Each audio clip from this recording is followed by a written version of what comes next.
We have been looking at examples of God's restoring power in the lives of those that we see in the Scriptures, and sometimes it is about them getting serious about serving the Lord. Good morning, this is Pastor Ernie Lewis of the Blue Point Church in Sisney, Illinois, with your thoughts for Friday.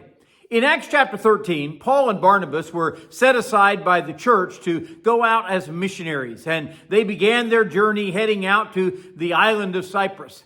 They also took along with them a relative of Barnabas named John Mark, made him their protege to lead him along on this first missionary journey.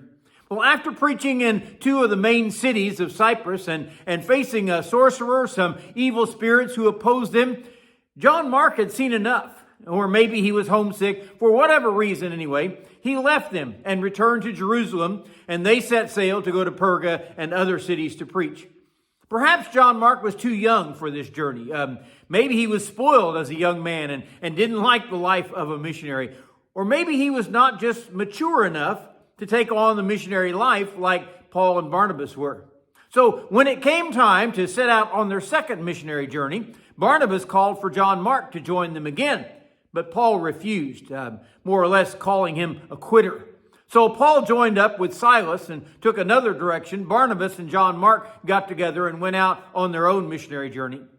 And this caused quite a rift, it seems like, between Paul and Barnabas, all because John Mark had deserted them somewhere along the way. You know, there are many people today who have been called to a certain ministry, or perhaps even to a certain place of ministry, where God wanted to use them, but they backed away from it and more or less just said no. We don't really know why John Mark returned home in the first place, but we do know that Barnabas was not ready to give up on him. I really think that is refreshing to see his mentoring for a young man who may not have been trustworthy as a traveling companion or especially as a fellow missionary, and yet he took a chance on him even a second time. Now, what do we do when we fail at following the Lord's leading for our lives? Hopefully there is a Barnabas somewhere who can come alongside us to encourage us. But let's go ahead and follow the life of John Mark as he is remembered in the Scriptures. Later on, while imprisoned in Rome, Paul would write to the church at Colossae and say, "Aristarchus, my fellow prisoner, greets you, along with Mark, the cousin of Barnabas, whom I have given you instructions. If he comes to you, please welcome him." Maybe he has come a long way now in order to be there to minister to Paul in his darkest hour. But the story continues. It gets even better when Paul writes to young Timothy in 2 Timothy chapter 4 and verse 11. Paul is nearing the end of his time on this earth and certainly his time as a prisoner.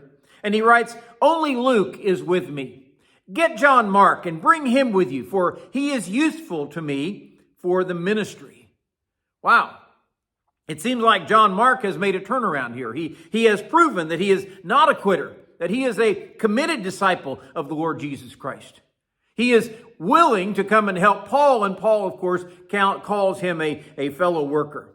This same Mark, by the way, is believed to be the one who wrote the gospel bearing his name as Peter's account of the Lord Jesus Christ's life on this earth. So once again, Jesus has restored one who may have been written off by others. I personally believe he wants to do that even today. Maybe that restoration needs to come in you or me. Maybe the Lord wants to perform some miracles in 2023 in making us more fit for his service.